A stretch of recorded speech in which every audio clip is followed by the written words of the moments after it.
अमर होकर भी भीष्म हार गए, अजेय होकर भी भीष्म गिर गए। लेकिन क्या उनकी हार पहले से तय थी? क्या ये उन्हीं की भूलों का परिणाम था? आज हम जानेंगे भीष्म पितामह की 10 सबसे बड़ी भूलें जो महाभारत का कारण बनी। पहला, अंबा का श्राप, प्रतिशोध की आग। भीष्म, तुमने मेरा जीवन छीन लिया, अब मैं तुम्हारे अंत का कारण बनूंगी। मैं प्रतिज्ञाबद्ध हूं अंबा। हे महादेव, मुझे शक्ति दो। अगले जन्म में मैं स्वयं इस योद्धा का विनाश करूंगी। अंबा ने अगले जन्म में शिखंडी के रूप में जन्म लिया और यही भीष्म की सबसे बड़ी हार बन गई। दूसरा, दुर्योधन का अंध समर्थन, अधर्म की नींव। पितामह, जब तक आप मेरे साथ हैं मुझे कोई नहीं हरा सकता। राजधर्म कहता है कि राजा का समर्थन किया जाए, लेकिन क्या यही धर्म है? भीष्म धर्म को जानते थे, परंतु राजनीति में फंस चुके थे। 3 द्रौपदी चीरहरण, भीष्म का सबसे बड़ा पाप। पितामह, क्या यही आपका धर्म है? क्या नारी का सम्मान करना आपकी प्रतिज्ञा में नहीं था? मैं प्रतिज्ञाबद्ध हूं। भीष्म का मौन इतिहास का सबसे बड़ा अपराध बन गया। चौथा, कर्ण का अपमान, अधर्म को और ताकत दी।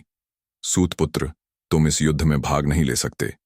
पितामह, आज से मेरी निष्ठा केवल दुर्योधन के लिए है। अगर भीष्म ने कर्ण को अपनाया होता तो शायद पांडवों को एक महान योद्धा मिलता। पांचवां, धृतराष्ट्र को राजा बनाना, हस्तिनापुर की बर्बादी।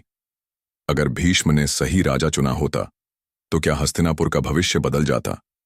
छठी, पांडवों के प्रति उदासीनता, कायरता की चुप्पी। भीष्म पांडवों को बचा सकते थे, परंतु उन्होंने कुछ नहीं किया।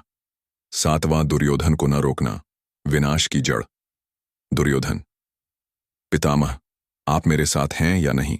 भीष्म, मैं हस्तिनापुर के साथ हूं और यही हस्तिनापुर का विनाश था। 8, भीष्म की प्रतिज्ञा, एक विनाशकारी वचन। अगर भीष्म ने विवाह किया होता तो क्या हस्तिनापुर को योग्य राजा मिलता? 9वां, महाभारत युद्ध, खुद का अंत तय किया।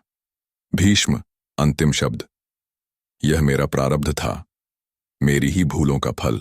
भीष्म पितामह बलशाली, विद्वान और नीतिज्ञ थे, लेकिन उनकी कुछ भूलों ने पूरे आर्यावर्त को युद्ध की आग में झोंक दिया। अगर उन्होंने इन भूलों से बचने का प्रयास किया होता तो शायद महाभारत का विनाशकारी युद्ध नहीं होता। तो दोस्तों, आपको क्या लगता है? भीष्म पितामह सही थे या उनकी गलतियों के कारण ही यह महायुद्ध हुआ? अपने विचार हमें कमेंट सेक्शन में बताएं। अगर आपको यह वीडियो पसंद आया हो तो लाइक करें, शेयर करें और हमारे चैनल को सब्सक्राइब करें।